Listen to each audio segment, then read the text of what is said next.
You jump into Big 12 play against a pretty good-looking offense, isn't it? Yes, sir. This is going to be an offense that, we kind of kept a close eye on, and, we're just ready for Big 12 play. Kept a close eye on what? You mean before this week? Just their offense. We got the chance to kind of look at them during the bye week, and, we got the chance to go ahead and, actually focus in on what they want to do and, their personnel and stuff like that. So it should be a great opportunity. How would you describe what they like to do? Everybody has variations of this spread. How would you describe their offense? I can't really describe it just as far as they just have a different type of personnel than Tennessee and Tulsa. That's the only way I could really describe it. The bye week come at the right time for you personally, Stephen? I'm sorry? The bye week come at the right time for you? Yes, it did. It did indeed. I felt like this was a great opportunity, just for us to, kind of get our feet wet, a little bit before, and, now we can come back and actually just play football for the rest of the time. How much of a teaching moment was the Tulsa game in testing the secondary? This was a great teaching moment for us just because, it kind of kept us just on our feet and basically, made us think a little bit more. We know that we're going to see this from Baylor, TCU's, even West Virginia a little bit. So it kind of, just let us basically see like what we're going to be facing and give us some practice just to, basically see that type of offense from a different team. How did PJ respond last week during practice? PJ, he came out and he worked just super hard. He really put it on himself just to really dial in and focus in and basically try to be the best person he could be. And I feel like that's kind of what we all did during practice during our bye week because we were not proud of the Tulsa game, but we thought it was a great teaching moment for us. So it kind of taught us a lesson, basically saying we're never as good as we think we are. So we have to come out with an edge every single day.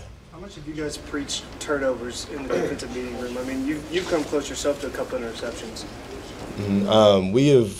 We've preached mightily just on turnovers, and we know that we need to get a lot more, especially if we want to be successful here in the next couple of weeks. So that's something that we've all kind of just talked about, and it's not really about talking; it's about doing it in action. So in practice, we preach on it, we harp on it, and we're going to do it. So. Have you looked at West Virginia in terms of a specific slot player that you're going to be lined up against, or have you looked at it just as your role as a slot, as a defender of the slot? So far, I've just kind of looked at my role, as a slot. Because I could be a nickel, I could be a strong safety. So it really just depends what they line up in and what we're going to come out in and. Basically just got the chance to just look at some of the variations of their offense just like the rest of the team has. So it's not anything, far as who I know personally out there, but this week I'm going to know personally as I go through the tape. In terms of self-evaluation, do you consider yourself better as a slot defender, man-to-man, or sitting back more in nickel?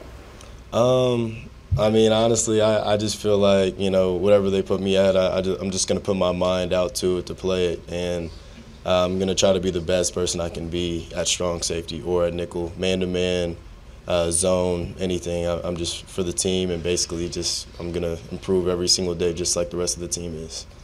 Stephen, with what Tulsa does on offense and what West Virginia does on offense, what's acceptable these days? And so many other schools as well. What's acceptable for a defense or a defensive back to give up, or is it just a W, or is it yardage totals, point totals?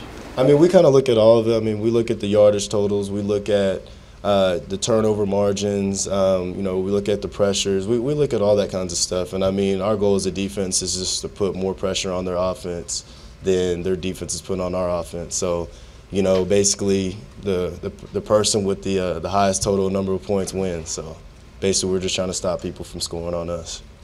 Everyone seems so focused on West Virginia's pass game, but what have you seen on film about the run game? Run game, specifically, I won't really say, but their running game, it seems to be pretty strong, especially against Maryland.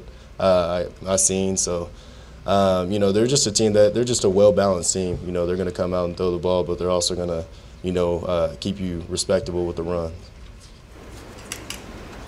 Kind of uncharacteristic last year, the 3 Big 12 losses. How important is it to reestablish that home dominance here in Big 12 play this weekend? I mean, for us, it's very important. I mean, especially starting off, you know, our first Big 12 game. We're all excited to go ahead and start, you know, that off. At first, it was, you know, more about Tennessee. That was the big name, the big question, the big game of, you know, everything. But, you know, now since, you know, Tennessee's over with, now we're really just trying to focus in and dial in on just Big 12 play and just having a great year. Anything else for Steven? Thank you. Thanks.